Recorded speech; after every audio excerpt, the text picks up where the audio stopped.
The bass thrummed through my rib cage like a second heartbeat, each pulse syncing with the neon lights that painted the club in shades of electric blue and violent pink. I shouldn't have been there. I knew that the moment I'd crossed the velvet rope, my worn sneakers squeaking against marble floors that probably cost more than my yearly rent. But Jenna had insisted, her manicured nails digging into my arm as she'd dragged me past the bouncer who'd looked at me like I was something stuck to his shoe. "Loosen up, Claire," she'd shouted over the music, pressing a glass of something expensive and amber into my hand. "You work yourself to death at that diner. Live a little. Live a little." The words tasted bitter even as the alcohol burned its way down my throat. Living cost money I didn't have. Living meant not picking up double shifts to pay for community college classes I attended half asleep. Living meant forgetting that my mother's medical bills sat in a stack on my kitchen counter, red ink screaming at me every time I walked past. But the alcohol helped. God, it helped. The second drink dissolved the knot in my shoulders. The third made the pulsing crowd seem less suffocating, more like a warm embrace. By the fourth, I'd stopped counting, stopped caring, stopped being the invisible waitress who smiled while men's eyes slid past her like she was part of the furniture.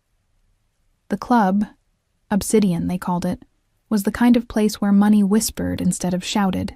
Crystal chandeliers dripped from ceilings so high they disappeared into shadow.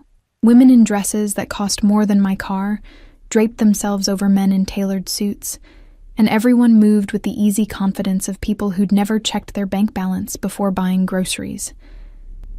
I didn't belong here. But tonight, wrapped in the cheap bodycon dress Jenna had lent me and floating on a cloud of expensive vodka, I could pretend. "I need air," I slurred to Jenna, who was wrapped around some banker type with salt and pepper hair. She waved me off without looking, and I stumbled toward what I hoped was an exit. The hallway was quieter, muffled. My heels, also Jenna's, half a size too small, clicked against the floor as I weaved past velvet curtains and closed doors. The walls here were deep burgundy, the lighting low and amber. It smelled different, too, not the cloying mix of perfume and sweat from the dance floor, but something cleaner. Expensive. Like cedar and something sharp I couldn't name. I pushed through a door, expecting to find a balcony or a fire escape. Instead, I stumbled into a private lounge. The room fell silent. 3 men in dark suits turned to look at me, their conversations dying mid-sentence. They stood near a bar made of black marble, glasses of whiskey catching the light. But they weren't what made my alcohol-soaked brain suddenly snap to attention. He sat in a leather chair that might as well have been a throne, one leg crossed over the other, a crystal tumbler balanced on his knee. The dim lighting carved shadows across a face that could have been chiseled from marble. Sharp jawline, high cheekbones, a mouth set in a line that suggested he rarely smiled, but it was his eyes that stopped me cold. Dark, almost black, they fixed on me with an intensity that made my skin prickle with something between fear and recognition. He wore all black. Black suit, black shirt with the top 2 buttons undone, black tie loosened just enough to seem deliberate. Even in my drunken haze, I could see the quality, the way the fabric fell, the subtle sheen of silk, the watch on his wrist that probably cost more than my mother's entire medical debt. Everything about him screamed danger, power, control. And I, drunk and stupid and so tired of being invisible, giggled. "Oops," I said, my voice too loud in the sudden quiet. "Wrong door." I should have left. Should have backed out immediately and found Jenna and gone home. But the alcohol had other ideas, and my traitorous feet carried me further into the room instead of out of it. "Nice setup," I said, gesturing vaguely at the opulent space. Very broody. Very bad boy in a leather jacket vibes, except with really expensive whiskey. One of the men, built like a tank, with a scar running down his cheek, took a step toward me. But the man in the chair raised one hand, barely a movement, and Tank Man froze. "Bad boy?" His voice was low, almost amused. It rolled over me like smoke, cultured and controlled with just a hint of something foreign in the vowels. "European, maybe. Is that what you think?" I should have heard the warning in his tone. Should have recognized the way the other men tensed. the way the air itself seemed to thicken. But I was drunk and reckless, and so goddamn tired of being afraid of everything.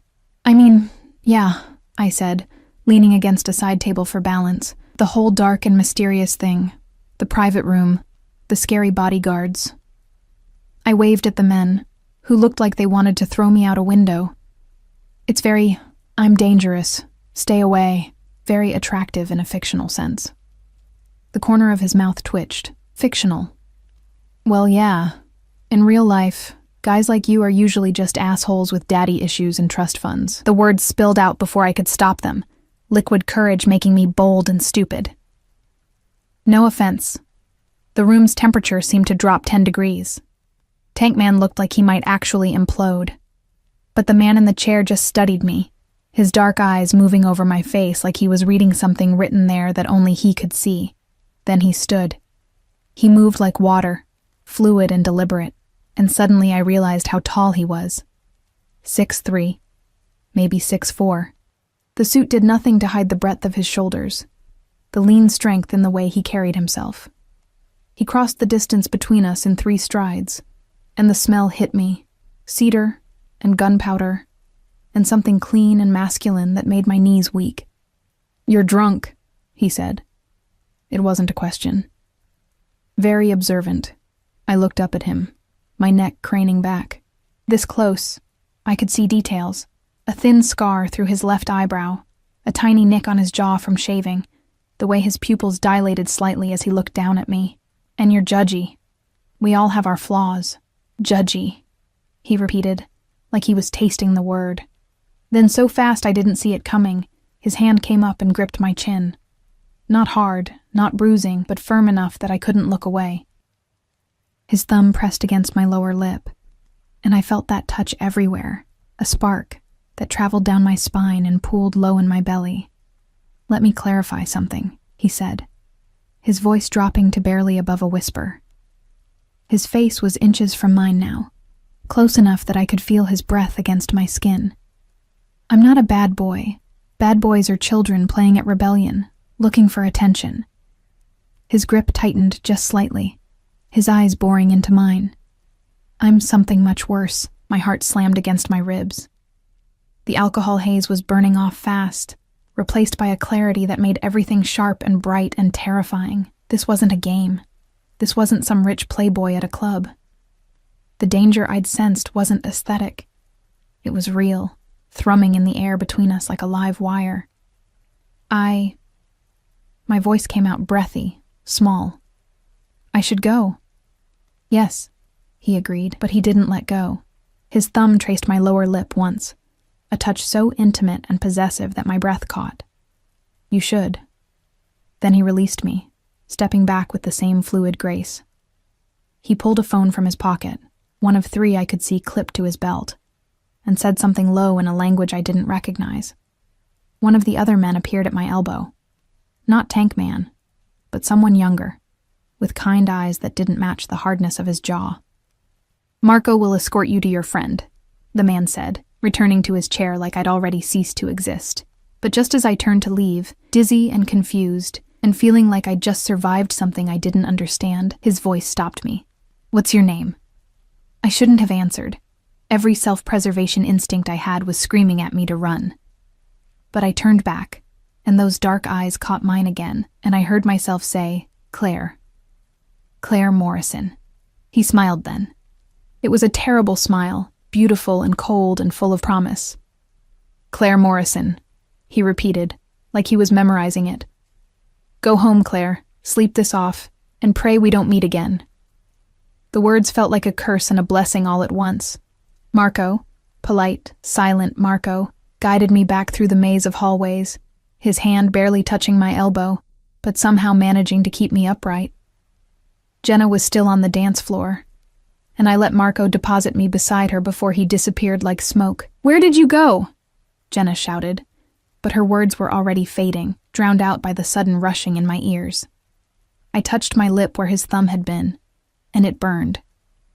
Somewhere behind me, in a room I'd stumbled into by accident, a man I didn't know now knew my name, and something in his smile told me that accident was about to become the worst mistake of my life.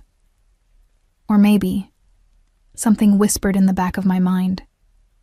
The beginning of something I wouldn't survive intact. The music pulsed, the lights flashed, and I felt his eyes on me even though I couldn't see him, watching, claiming, deciding my fate with the same calm control he'd used to touch my face. I should have run, but something told me it was already too late. I woke up to sunlight stabbing through my blinds like an accusation, and a headache that felt like my brain was trying to escape through my skull. The dress, Jenna's dress, was tangled around my waist, and my mouth tasted like I'd gargled with ashtray water. For a blessed few seconds, I didn't remember. Then it hit me. The club, the private room. Him, oh God. I whispered to my empty apartment, pressing my palms against my eyes. Oh God, oh God, oh God. What had I done? I'd walked into a private room in the most exclusive club in the city, insulted someone who was clearly important, and then, my stomach churned, I'd let him touch my face like he owned me. And the worst part, the part that made shame crawl up my throat, was that I'd liked it. My phone buzzed. 12 missed calls from Jenna and a text. Girl, where did you go? That guy who walked you back to me was hot. Details now. I typed back a quick lie about getting sick and calling an Uber, then dragged myself to the shower. The hot water did nothing to wash away the memory of his eyes, dark and knowing, or the way his voice had wrapped around my name like a promise. Pray we don't meet again. Fine by me. I never wanted to see that place or that man again. By noon, I was at Murray's diner, tying my apron and trying to ignore how my hands shook as I poured coffee. The breakfast rush was dying down, leaving behind the usual scattered locals and truckers passing through. Safe. Normal. My world. You look like death, Gary said from the kitchen window, his weathered face creasing with concern. He'd owned Murray's for 30 years, and he'd given me this job when I was 18 and desperate. You coming down with something? Just a late night, I said, forcing a smile. I'm fine. I wasn't fine. Every time the door chimed, my heart jumped. Every time I saw a black car pass by the window, my stomach clenched. It was ridiculous. Men like him didn't come to places like this. They lived in a different stratosphere, one I'd briefly touched before gravity yanked me back down to earth. By 3 o'clock, I'd almost convinced myself I was being paranoid. Then the door chimed, and everything stopped. 3 men walked in first. They weren't dressed for Murray's diner. Expensive suits, sharp eyes, the kind of coiled alertness that said they were always looking for threats. One of them was Tank Man from last night, the scar on his face catching the fluorescent light. They scanned the room with military precision, and when their eyes landed on me, I saw recognition.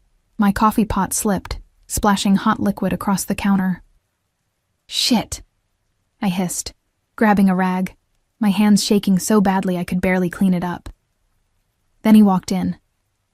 In the harsh light of day, in my diner with its cracked vinyl booths and faded linoleum, he looked even more out of place. The suit today was charcoal gray, perfectly tailored, with a black shirt underneath that probably cost more than my car. His hair was dark, pushed back from his face, and in the sunlight streaming through the windows, I could see hints of silver at his temples. He saw me immediately. Those dark eyes found mine across the diner, and a slow smile curved his mouth. The same terrible smile from last night. Every customer in the diner went quiet. Even Gary stopped clattering dishes. He walked toward me, his men flanking him, and I felt like prey watching a predator approach. My back hit the counter, and I realized I'd been backing away without meaning to. "Hello, Claire," he said, his voice carrying in the sudden silence. "We need to talk. I'm working." My voice came out thin, reedy. "You need to leave." "No." He pulled out a chair at the counter, my counter, where I'd served coffee to Mrs. Henderson every Tuesday for 4 years, and sat like he owned the place. Coffee. Black. His men positioned themselves by the door and the windows. Not threatening exactly, but making it very clear that no one was leaving until he decided they could. Gary emerged from the kitchen, his face pale. "Sir, I don't want any trouble." "There won't be any." The man didn't even look at him, his eyes fixed on me. "As long as Claire cooperates." My hand shook as I poured coffee, sloshing it into a mug. I set it in front of him too hard, liquid sloshing over the rim, and he smiled like I'd done something adorable. "Sit," he said, gesturing to the stool beside him. "I'm working," I repeated. "Gary." He finally looked away from me, toward my boss. "Give Claire the rest of the day off, paid, of course." He pulled out a wallet, black leather, thick with cards and cash, and dropped several $100 bills on the counter. "For your trouble." Gary looked at the money, then at me, then at the men blocking his exit. "Claire, honey, why don't you take your break?" Betrayal stung, but I couldn't blame him. Gary had a wife, grandkids. He wasn't going to risk them for me. I untied my apron with numb fingers and sat, leaving as much space between us as possible. "What do you want?" "Several things." He took a sip of coffee, and somehow made even that look elegant. "First, your full name. Claire Morrison, but Morrison from marriage or birth?" "Why does it matter?" "Answer the question." The command in his voice made me bristle. "Birth. I've never been married. Now leave me alone." "Second." He ignored my demand entirely. "Your address, your mother's current location, your class schedule at community college, and your work schedule here and at the dry cleaners on 5th Street. Ice flooded my veins. "How do you—" "I know everything about you, Claire." He set down the mug and turned to face me fully, and the intensity in his gaze made it hard to breathe. "I know your mother has stage 4 cancer and is currently at St. Mary's Hospice. I know you're 24 years old, dropped out of college twice to pay her medical bills, and work 70 hours a week between 3 jobs. I know you have $15 in your checking account, $60,000 in medical debt, and you haven't bought yourself anything new in 8 months. Tears burned my eyes. You had no right. I have every right." He leaned closer, his voice dropping. "Because last night, you walked into my private room. You looked at me, and laughed. You called me a bad boy and told me I had daddy issues." His smile was sharp enough to cut. "Do you have any idea how rare that is? How long it's been since anyone dared speak to me like that?" "I was drunk," I whispered. "I didn't know what? Who I am?" He tilted his head. "No, I don't suppose you did. Allow me to introduce myself properly. Alexei Volkov.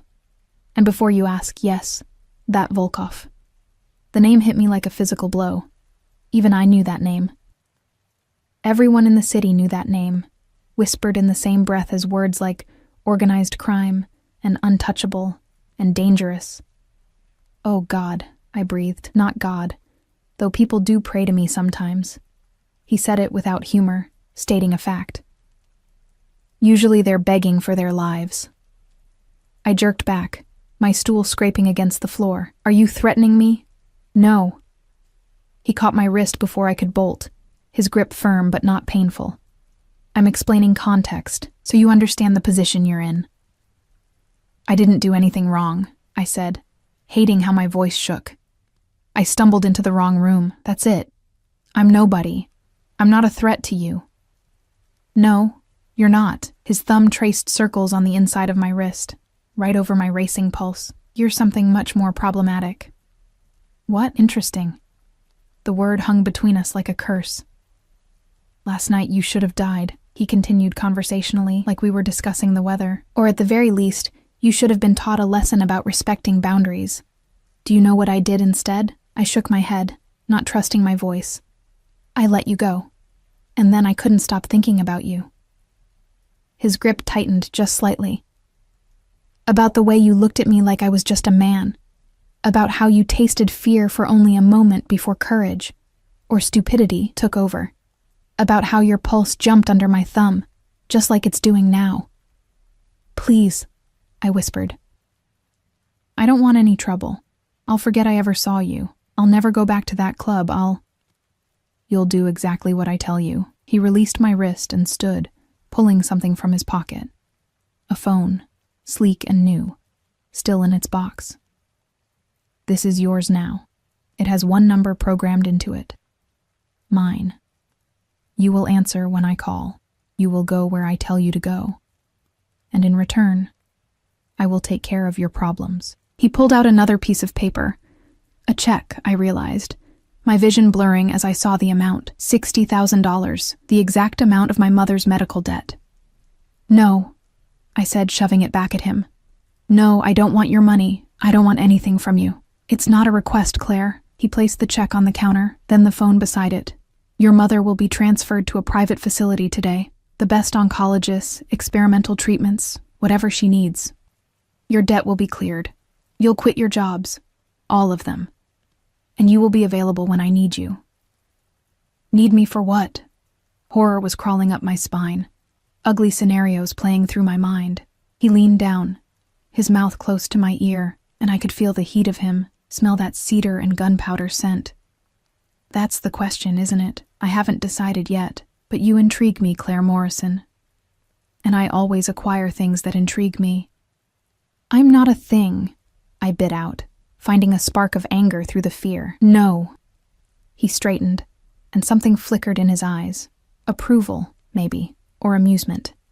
You're not. Which is why this will be so much more interesting than I anticipated. He started toward the door, his men falling into formation around him. But he paused at the threshold, looking back over his shoulder. Oh, and Claire, don't try to run. I have people everywhere. Your apartment, your mother's hospice, even here. He smiled that terrible smile again. You're mine now. The sooner you accept that, the easier this will be. Then he was gone, sliding into a black SUV with tinted windows that had been idling outside. The vehicle pulled away, and slowly, the diner came back to life. Customers whispering, Gary's face pale as he stared at the money still on the counter. I looked down at the check and the phone, my hands shaking so hard I had to grip the counter to stay upright. $60,000. My mother's life, spelled out in ink and numbers, and all it would cost me was my freedom. I picked up the phone with numb fingers and saw a text already waiting. Answer when I call, Claire. I don't like to be kept waiting. My gilded cage had just snapped shut, and I hadn't even heard the lock turn. Word count, 2,99, finalizado o bloco 2 com 2,99 palavras. A história avança para o dia seguinte. Mostra Alexei invadindo o mundo normal de Claire. Revela sua identidade como chefe da máfia e estabelece a dinâmica de poder e possessividade. Termina com tensão sobre o que acontecerá em seguida. The phone rang at 2 in the morning. I'd been staring at the ceiling of my apartment for hours, the check burning a hole in my nightstand drawer where I'd shoved it like hiding it would make this nightmare less real. I'd called my mother's hospice 3 times. They'd confirmed, voices careful and professional, that Mrs. Morrison had been transferred to Willow Heights, a private facility I'd only ever seen in magazines, the kind of place where dying felt less like an ending and more like a luxury retreat. We can't discuss who authorized the transfer, the nurse had said. But your mother is very comfortable. The doctors are optimistic about some new treatment options. Optimistic. For stage 4 cancer. Because of him. When the phone lit up, Alexei, no last name needed, my stomach dropped. I let it ring twice before answering. Hello? Did I wake you? His voice was smooth, unhurried, like calling in the middle of the night was perfectly normal. Yes, I lied. Another lie, Claire. I can practically hear you thinking from here. There was a smile in his voice. Get dressed. Something nice. A car will be there in 20 minutes. It's 2 in the morning, I said, sitting up. I'm not going anywhere. Yes, you are. Unless you'd prefer I come up and dress you myself. I'm parked outside your building right now, and I'm not a patient man. I scrambled to the window, yanking back the curtain. Sure enough, the black SUV idled at the curb, windows dark, exhaust puffing into the cold night air. My skin crawled with the knowledge that he could see my window, probably knew exactly which apartment was mine, had probably known for days before ever walking into the diner. Why?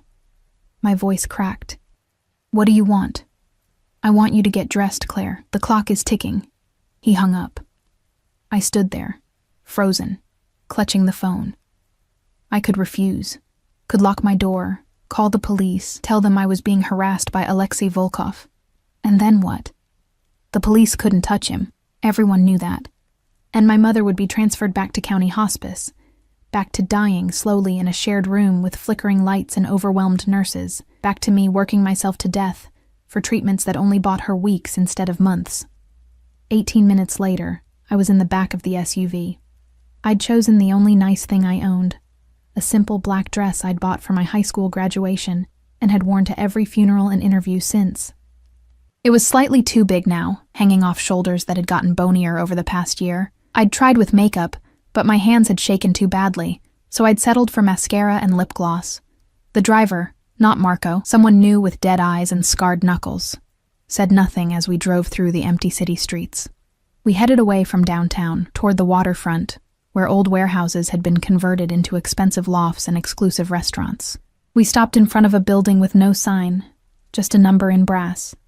The driver opened my door, and I stepped out into the cold, wrapping my thin coat tighter. "Top floor," he said.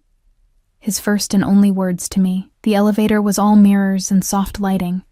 I watched my reflection fracture and multiply as we rose, a scared girl playing dress-up, way out of her depth.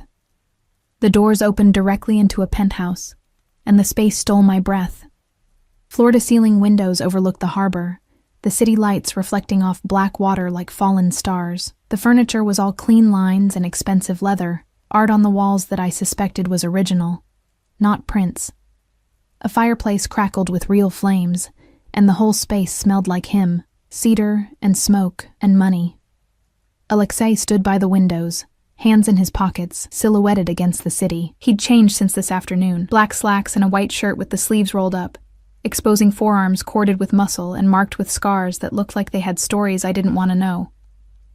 "You came," he said without turning around. Did I have a choice? No. He turned then, and even from across the room, his eyes found mine with that unsettling intensity. But I appreciate the illusion of cooperation. It makes this easier. Makes what easier?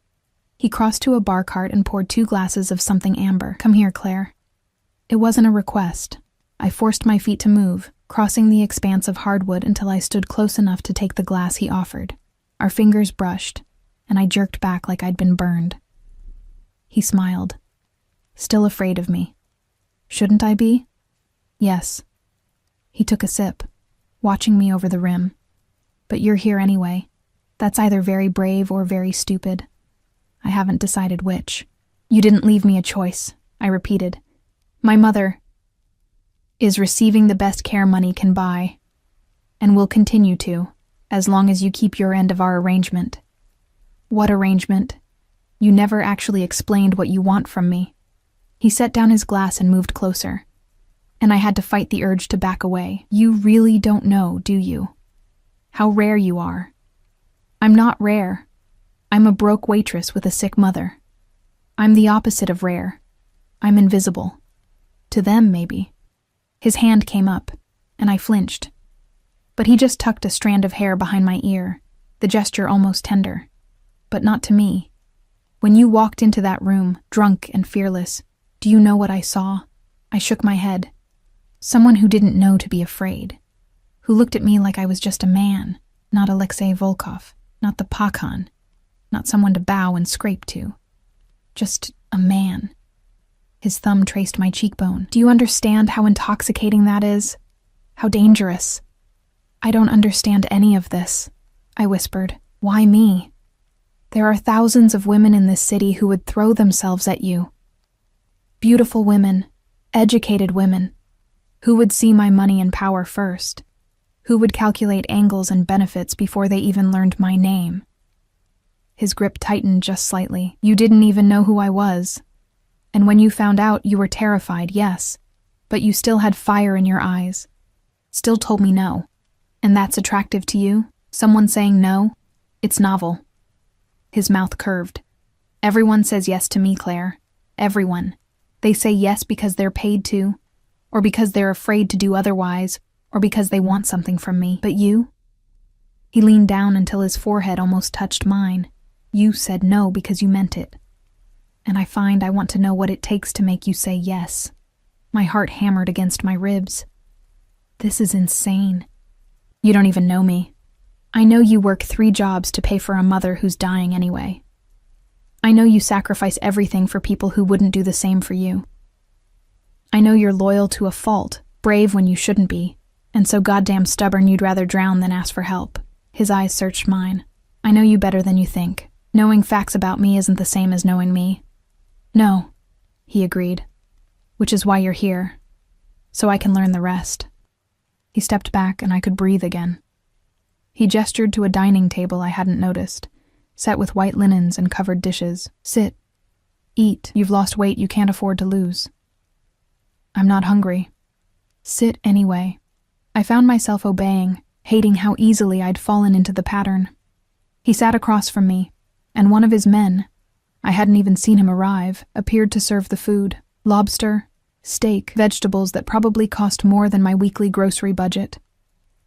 It smelled incredible, and my traitorous stomach growled. Eat! Alexei commanded again, his eyes never leaving my face. I picked up my fork. The food was perfect, melt in your mouth tender, but it tasted like ash. How long? I finally asked. How long what? How long do I have to do this? Play whatever game this is? He considered the question, cutting his steak with precise movements. That depends entirely on you, on whether I give you what you want, on whether you stop fighting the inevitable. He set down his silverware and leaned back, studying me. You think this is temporary, that eventually I'll lose interest and let you go back to your little life. But here's the truth, Claire. I don't lose interest. When I decide I want something, I keep it. I'm not a possession. Aren't you? He tilted his head. I own your mother's life. I own your apartment. Yes. I bought your building this afternoon. I own your debt, your future. Every breath you take from this moment forward, you can fight it. Make this difficult for both of us, or you can accept it and let me take care of you. Tears burned my eyes. This isn't taking care of me. This is ownership. Yes. No apology, no shame. But I take care of what's mine, Claire. Your mother will live longer and more comfortably than she ever would have otherwise. You'll never work another double shift. Never check your bank account in fear. Never go to bed hungry. All you have to do is stop fighting me. And if I can't? Something dangerous flickered in his eyes. Then I'll break you down until you can. But I'd rather not. I like your fire. I just need to redirect it. He stood and offered his hand. Come. I want to show you something. Every instinct screamed at me to refuse. But I took his hand, warm, calloused, surprisingly gentle, and let him lead me to the windows. Look, he said, standing behind me, his chest against my back. What do you see? The city. My city. His arms came around me, caging me in, his chin resting on top of my head. Every light down there represents something I control. Businesses, politicians, police. I built an empire from nothing, Claire, clawed my way up from streets that would have killed a weaker man, and now I stand here, and the city bends to my will. Then why do you need me? My voice was small, defeated. You have everything. Not everything. His arms tightened. I have power, money, respect, but I don't have something soft to come home to. Something pure that hasn't been corrupted by my world. Something that looks at me and sees a man, not a monster. But you are a monster, I whispered. He laughed, and I felt it rumble through his chest. Yes. But monsters need something to protect, don't they? Something to fight for beyond territory and money. And you, Claire Morrison, with your selfless heart and stubborn pride, you'll be mine to protect. I don't want to be protected. I want to be free. Same thing with me. His lips brushed my temple. In my world, freedom without protection is just a pretty word for dead.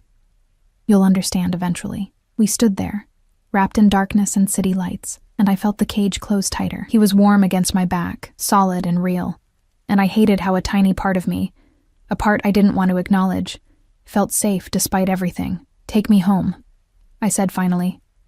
This is your home now. Alexei. But, he interrupted, I'm not unreasonable. You can go back to your apartment tonight. Collect your things tomorrow. By tomorrow night, you'll move here. No. His hand caught my chin, turning my face toward him. Yes, Claire. Stop saying no when we both know it's inevitable. He kissed me. It wasn't gentle. It was claiming, possessive, his mouth demanding submission even as I tried to pull away. But his arm was iron around my waist, and his other hand buried in my hair, holding me exactly where he wanted me. And God help me, after a moment of resistance, my body betrayed me. softening, melting, kissing him back with a desperate hunger I didn't know I possessed. When he finally pulled away, we were both breathing hard, and his eyes were black with want. "Tomorrow night," he said again. "Don't make me come get you." The driver took me home in silence, and I sat in the back seat with my lips still burning, tasting cedar and smoke and my own surrender. I didn't sleep. How could I? With the taste of him still on my lips, and the weight of his ultimatum pressing down on my chest like a stone, I sat on my threadbare couch as dawn broke through my window, painting my tiny apartment in shades of gray and gold, and tried to figure out how my life had derailed so completely in 48 hours. My phone, his phone, sat on the coffee table, silent and accusatory. I'd stared at it for hours, imagining throwing it out the window, smashing it, making some grand gesture of defiance. But my mother's face kept appearing in my mind, the way she'd looked last month, gray and hollow, her hand so thin in mine. And then yesterday, when I'd finally worked up the courage to visit Willow Heights, the private room with the view, the attentive nurses, the way she'd smiled without pain for the first time in months. "They say I might have more time," she'd whispered, squeezing my hand. "Real time, Claire. Maybe even a year. How did you manage this?" I'd lied. Said I'd gotten a better job, a benefactor, anything but the truth. That I'd been bought. That her life had been purchased with my freedom by a man whose touch still burned on my skin. At 9 a.m., there was a knock at my door. I opened it to find Marco, kind-eyed Marco from the club, holding garment bags and boxes. Behind him, 2 other men carried suitcases. "Mr. Volkov thought you might need help packing," Marco said, his voice carefully neutral. "And he sent some things for you." "I haven't agreed to move," I said, but my protest sounded weak even to my ears. Marco's expression turned sympathetic. "Miss Morrison, I've worked for Mr. Volkov for 8 years. In that time, I've never seen him change his mind once it's made up. You can make this easy or hard, but the outcome will be the same." I let them in because what choice did I have? They were professional, efficient, packing up my meager belongings with more care than they deserved. Meanwhile, I opened the garment bags with shaking hands. Dresses, designer dresses in my exact size. How did he know my size? In rich fabrics and jewel tones. Shoes that looked like art. Lingerie that made me flush just looking at it. Delicate lace and silk and blacks and creams and deep burgundy. "He has excellent taste," Marco offered, seeing my expression. "He has control issues," I corrected. Marco almost smiled. That too. By noon, my entire life was packed into 6 boxes. 6 boxes to show for 24 years of existence. The apartment I'd lived in for 3 years was empty, echoing, already feeling like it belonged to someone else. "The lease has been terminated," Marco informed me. "And your deposit refunded, plus compensation for early termination." "Of course it has," I said hollowly. The drive to Alexei's building, my new home, I couldn't even think it without tasting bile, took 20 minutes. Long enough for panic to claw at my throat, short enough that I couldn't talk myself into jumping out at a red light. The penthouse in daylight was even more intimidating. Floor-to-ceiling windows flooded the space with light, making everything sharp and exposed. No shadows to hide in, no darkness to soften edges. "Mr. Volkov is in a meeting," Marco said, leading me down a hallway I hadn't seen last night. "He'll be back this evening. This is your room." He opened a door, and I stepped into a space 3 times the size of my entire apartment. The bed was enormous, draped in white linens that probably cost more than my car. A sitting area with a chaise lounge faced more windows overlooking the harbor. There were fresh flowers on the dresser. Peonies, delicate and pink. "Your bathroom is through there," Marco gestured. "And your closet. Mr. Volkov had it stocked, but if you need anything else, just let me or any of the staff know." "Staff?" I echoed weakly. "There's a housekeeper, a chef and security, of course. Mr. Volkov values privacy and safety above all else." Marco's expression turned serious. "Miss Morrison, I know this is overwhelming, but Mr. Volkov, he doesn't do this. Bring someone into his home, I mean. In all my time with him, you're the first. Lucky me, I muttered. After Marco left, I explored my gilded cage. The closet was a room unto itself, already filled with more clothes than I could wear in a year. The bathroom had heated floors, a shower with 6 jets, and a bathtub deep enough to drown in. Everything was perfect, expensive, beautiful. And none of it was mine. Not really. I found myself back at the windows, staring out at the city. From up here, people looked like ants, their problems tiny and insignificant. Is this how Alexei saw the world? From above, everyone small and controllable. You didn't run. I spun. Alexei stood in the doorway, still in his suit, tie loosened. I hadn't heard him come in. How long had he been watching me? Marco said you were in a meeting. I was. I cut it short. He crossed the room with that predatory grace, stopping close enough that I had to tilt my head back to meet his eyes. I half expected to get a call that you'd tried to escape. Where would I go? The bitterness in my voice was sharp enough to cut. You own everything. My mother, my apartment, my debt. You've made sure I have nowhere to run. Yes, he agreed without shame. Then his hand came up, cupping my face with a gentleness that didn't match his words. But you're here anyway. Why? Because you gave me no choice. There's always a choice, Claire. You could have refused, tried to disappear, find a way to fight me. But you didn't. His thumb traced my lower lip, the gesture now familiar and terrifying. Why? I wanted to lie, to throw his arrogance back in his face. But standing there with his dark eyes boring into mine, I found I couldn't. My mother, I whispered. She has a chance now. A real chance. I can't take that away from her, so you'll sacrifice yourself instead. Something flickered in his expression, approval mixed with something darker. Such loyalty, such devotion. Do you know what I would have done at your age for someone who loved me like that? What? Anything. The word was heavy with old ghosts. Everything. I would have burned the world down. His hand slid to the back of my neck, holding me in place. But no one did. Love me like that, I mean. Everyone who claimed to either wanted something or feared me. Usually both. And I'm different? I challenged, finding some spark of courage. I'm here because I'm terrified of you. Because you manipulated me with my mother's life. That's not love, Alexei. That's coercion. I know.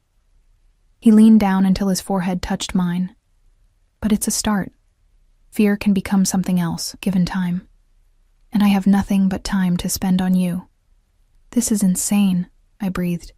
You can't force someone to care about you, can I? His smile was sharp. I can force proximity, force you to see me, not the monster everyone else sees. Force you to accept comfort and safety in everything you've been denying yourself for years. And eventually, Claire, you'll stop fighting. You'll realize that this cage I've put you in is more freedom than you've ever had. That's not freedom. That's Stockholm Syndrome. Call it what you want. He pulled back slightly, his hands dropping to my shoulders. But tell me, when was the last time you slept through the night? When did you last eat a meal without counting the cost? When did you do anything just because you wanted to, not because you had to? I couldn't answer. Couldn't remember. That's what I thought. His voice softened just slightly. I'm not a good man, Claire. I've done things that would make you sick if you knew. But I take care of what's mine. And you're mine now, whether you accept it or not. Before I could respond, his phone rang. One of 3 clipped to his belt. He answered in Russian, his voice sharp and commanding, completely different from how he'd just spoken to me. He listened, his jaw tightening, and I saw the shift. The man becoming the monster. Deal with it, he snapped, then switched to English. No witnesses. Clean it up before morning.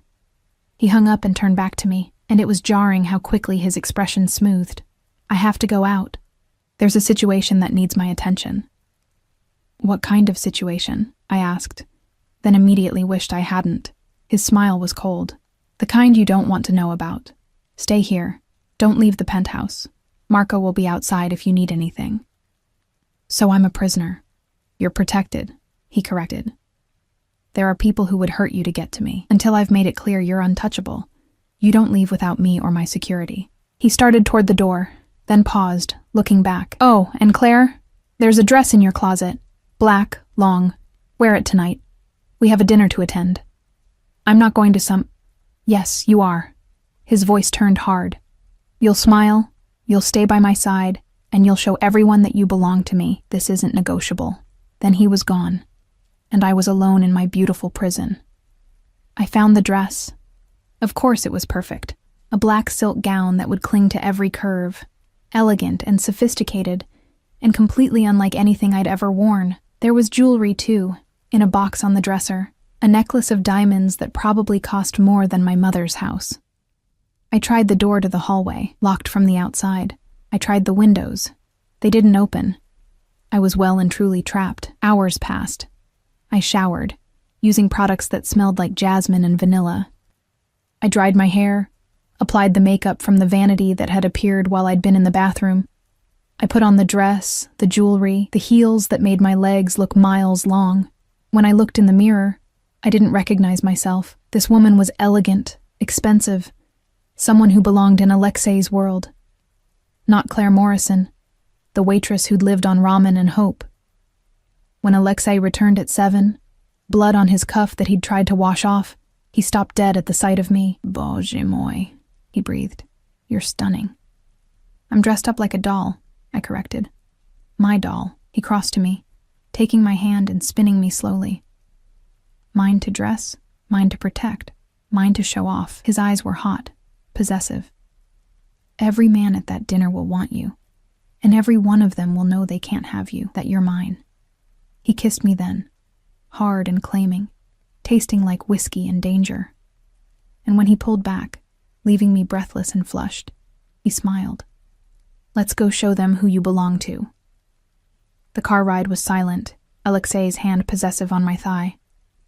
We pulled up to a restaurant I'd seen featured in magazines, Luminance, where reservations took months and entrees cost hundreds. But we didn't go to the main entrance. We were led through a private door, up an elevator, into a room where danger wore expensive suits and women glittered with jewels and secrets.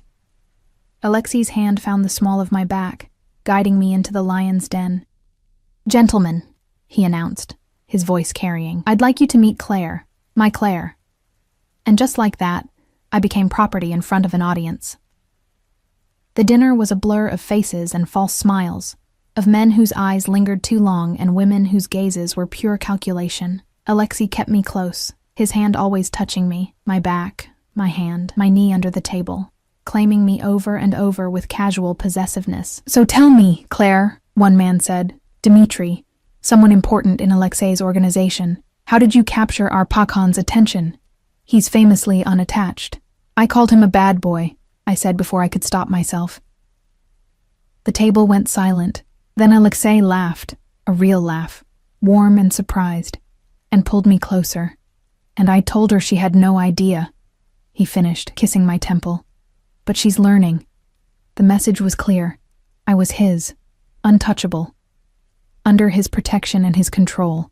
And as the night wore on, I felt myself slipping further into the role, smiling at his side, accepting his touches, playing the part of the willing captive.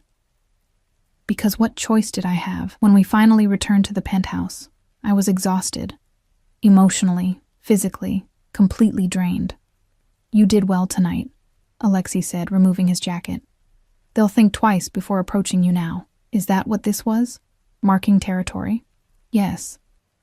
He turned to face me, starting to loosen his tie. In my world, showing weakness gets you killed. You're my weakness now, Claire, so I have to make you my strength instead. Make it clear that touching you means war. I never asked to be your weakness. No. You just stumbled into my room, drunk and beautiful, and completely unaware of what you were starting.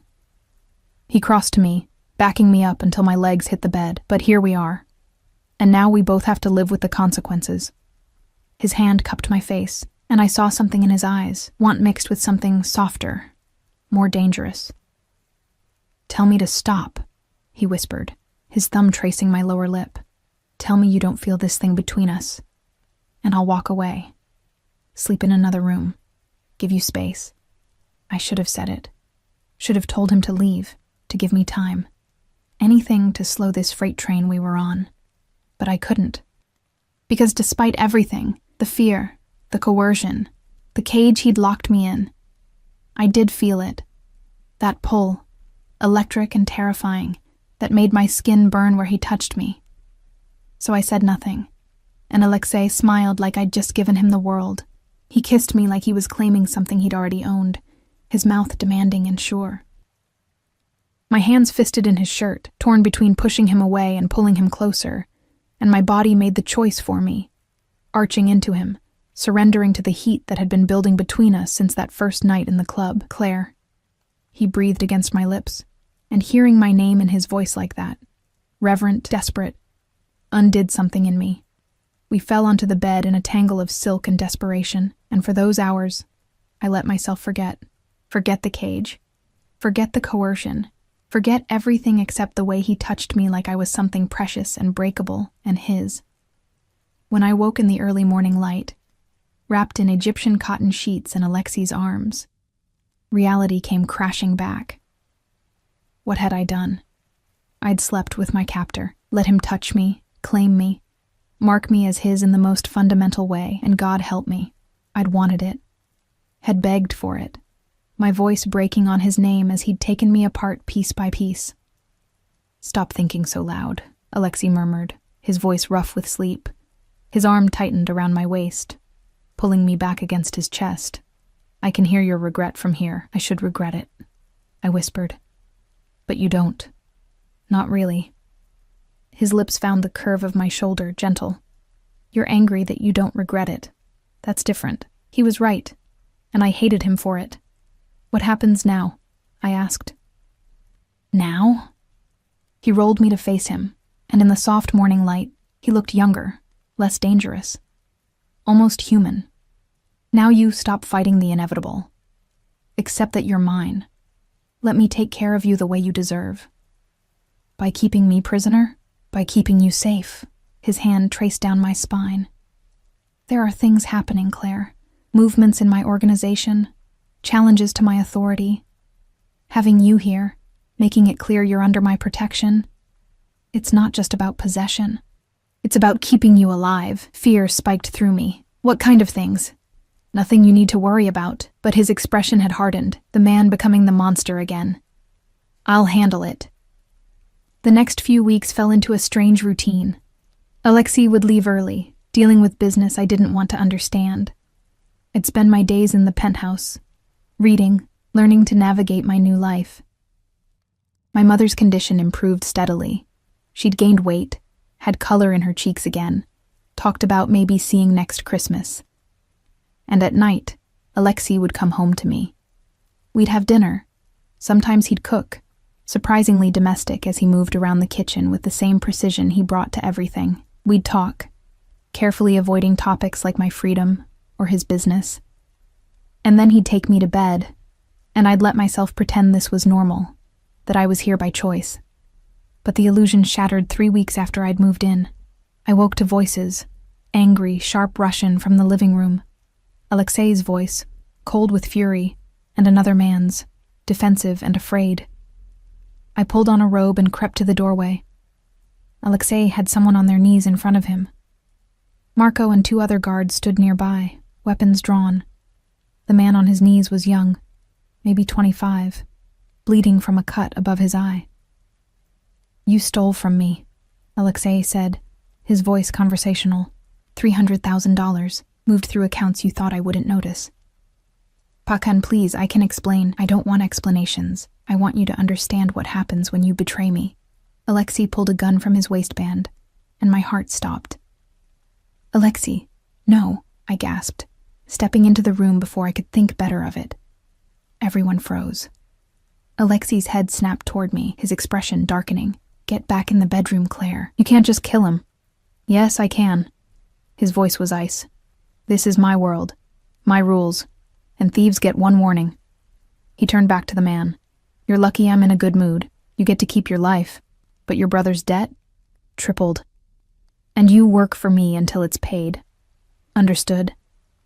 The man nodded frantically, and Marco hauled him up, dragging him toward the elevator. When they were gone, Alexei turned to me, and I saw the monster clearly for the first time. Not the man who cooked me dinner or held me at night, but the Pakan who ruled through fear and violence. "Never interfere with my business again," he said quietly. "Never." "You were going to kill him?" I whispered. "Maybe. Maybe not. But you don't question me in front of my men, Claire. You don't show weakness or doubt. Do you understand what you just did? You made me look soft. Good. Maybe you should be soft sometimes instead of—" He was across the room in 2 strides, his hand gripping my jaw. "Listen to me very carefully. That man stole from me. In my world, that's a death sentence. I showed mercy because of you, because I'm trying to be better when you're watching. But there are others who won't see it that way, who will think I'm weak, that they can challenge me, and when they do, people die. My people. Maybe even you." Tears burned my eyes. "What you'll always be. I can't do this." His grip softened, his thumb wiping away a tear. "Yes, you can. Because you're stronger than you think, and because you know I'd burn this city to ash before I let anything happen to you." "That doesn't make it better, Alexei. That makes it worse." He pulled me against his chest, and I hated how I melted into him. How even now, terrified and disgusted, my body sought his comfort. "I know," he whispered into my hair. "I know, Malaya. But it's what I have to give you. Violence wrapped in protection. Danger disguised as safety. And you'll learn to accept it because the alternative is going back to that life where you worked yourself to death, and your mother died slowly in a county hospice." He was right. God help me, he was right. The weeks turned into months. I learned the rules of Alexei's world. Never ask about business. Never show fear in front of his men. Never leave the penthouse without Marco or Alexei himself. My mother continued to improve, even started talking about remission. My old life faded like a dream, and slowly, terrifyingly, I stopped wanting to leave. It happened in increments, the way Alexei would text me during the day, "Thinking of you, stay safe," and my heart would flutter. The way he'd come home exhausted and dangerous, and I'd wait up for him anyway, needing to know he was okay. The way he'd hold me at night like I was the only real thing in his world of shadows and lies. I was falling for my captor, Stockholm Syndrome in its purest form. But it was more than that, because Alexei was falling too. I saw it in the way he'd cancel meetings to eat breakfast with me, the way he'd ask about my day like it mattered, like my small world of books and calls to my mother was as important as his empire, the way he'd touch me, not just with possession anymore, but with tenderness that seemed to surprise him as much as it did me. "You've ruined me," he told me one night, holding me in the dark. "I used to be focused, controlled. Now I spend half my time thinking about you, worrying about you, planning ways to make you smile." "Is that so terrible?" I whispered. "It's dangerous. Love makes you weak." My heart stopped. "Love?" He was quiet for a long moment. "What else would you call it? This obsession, this need to have you close, to know you're safe, to see you happy. I've killed men for less loyalty than you show your mother. I've destroyed lives for looking at me wrong. But you?" His hand found mine in the dark. "You looked at me like I was just a man. And I've been trying to be that man ever since." Tears slipped down my cheeks. "I can't love you. You took away my choice. I know." His voice was rough. "But I'm hoping that maybe, eventually, you'll choose me anyway. Not because you have to, but because you want to. That's not how this works, Alexei. Then we'll make new rules." He pulled me closer. "I can't let you go, Claire. I'm too selfish, too obsessed. But I can give you everything else. Freedom within these walls. Anything you want. Just stay." Where would I go? The words came out broken. "You're right. You've given me everything. My mother's alive. I don't have to work myself to death. I sleep through the night. I'm safe. But I'm also a prisoner who's starting to love her cage. And I don't know which is worse. Love me instead," he whispered. "Love me. And I promise I'll spend the rest of my life making sure you never regret it." It should have been manipulation, should have been another way to control me. But in his voice, I heard the truth. The desperation of a man who'd built an empire but never had anything real. Who'd lived his whole life with people fearing or using him, never just choosing him. I'm afraid, I admitted. Good. So am I. He kissed my forehead. But we'll be afraid together. The change came 6 months after I'd moved in. Alexei came home early, his expression tight with something between anger and excitement. Pack a bag, he said. We're leaving for a week. Where? My house in the mountains. There's been chatter. Threats against me, which means threats against you. I need you somewhere secure while I deal with it. The mountain house was more fortress than home. High walls, security everywhere, isolated from everything. But it was also beautiful, all stone and wood and windows overlooking endless forest. And it was there, away from the city and his empire, that I finally saw all of Alexei. He cooked breakfast in a worn t-shirt and jeans, looking almost normal. We hiked through the woods, his hand in mine, talking about everything and nothing. He told me about his childhood in Russia, the poverty, the violence, how he'd clawed his way out. I told him about my dreams, silly things like owning a bookstore, traveling, having time to just be. I could give you that, he said. The bookstore. We could set it up in the city, staff it, whatever you want. I don't want you to buy me things, I said. I want... What? I want you to be happy without needing to control everything. I want to stay because I choose to. Not because you've made it impossible to leave. I want this... I gestured between us. To be real. He stopped walking, turning to face me. It is real, Claire. The most real thing I've ever had. His hands cupped my face. You want choice? Here it is. I'm giving you one, right now. You can leave. I'll set you up somewhere safe, make sure your mother's care continues, give you money to start over. No strings, no conditions, or you can stay, and we build this thing between us into something that isn't about cages and coercion anymore. My heart hammered. You'd really let me go? It would kill me. But yes. His voice was raw. Because you're right. I can't force you to love me. And holding you prisoner isn't the same as having you choose to stay. I looked at him. This dangerous, damaged man who'd upended my life, who'd taken away my freedom and given me safety, who'd scared me and protected me and shown me what it meant to be someone's entire world. If I stay, I said slowly, things change. No more locked doors, no more guards following me everywhere. I need freedom, Alexei. Real freedom. Even if it scares you. Done. No hesitation. And you have to talk to me. About your business. About the dangers. About everything. No more protecting me by keeping me in the dark.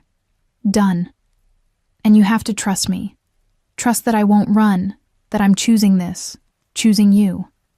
His hand shook slightly against my face. That's the hardest one. But yes. Done. I took a deep breath. Then I'm staying. Not because I have to. Because I want to.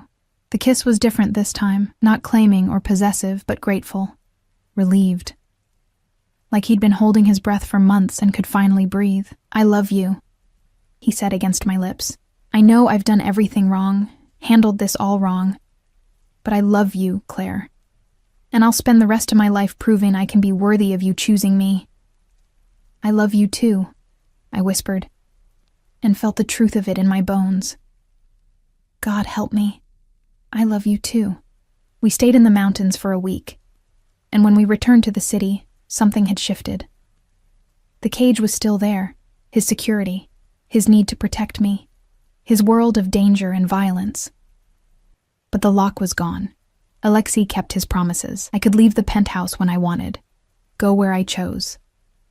He talked to me about his business, the threats, the challenges. And slowly, carefully, we built something real from the wreckage of how we'd started. My mother went into remission 6 months later. She cried when she saw me at Alexei's side, and later, in private, she asked, "Are you happy?" I thought about it, really thought about it. About the girl who'd stumbled drunk into a room and called a mafia boss a bad boy, about everything that had happened since. The fear and coercion and slow, terrifying fall into love with someone impossible. Yes, I said finally. I really am. Because sometimes the cage becomes home. Sometimes the monster becomes the man. And sometimes when you stop fighting the inevitable, you find that freedom isn't about leaving. It's about choosing to stay.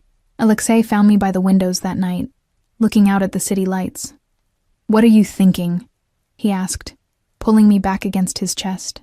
"That you were right," I admitted. "That night at the club when I called you a bad boy and you said I had no idea." "And now?" "Now I know. You're not a bad boy. You're dangerous and possessive and way too overprotective." I turned in his arms, looking up at him. "But you're also mine, and I'm choosing you every day, even when it's hard." His smile was brilliant, rare, real. "Every day?" "Every day," I promised. And as he kissed me, the city spreading out below us like a kingdom we ruled together, I realized that sometimes the worst mistakes become the best decisions. That sometimes the man who takes away your choice gives you back something better. A life you never knew you wanted, filled with danger and passion, and a love so fierce it could burn down the world. I'd drunkenly called the mafia boss a bad boy. He'd pulled me in and whispered that I had no idea, and he'd been right. I'd had no idea what I was starting, no idea where that moment would lead, but standing in his arms, with my mother alive, and my future bright, and my heart finally, impossibly full, I wouldn't change a single moment. Even the cage had become my choice, and that made all the difference.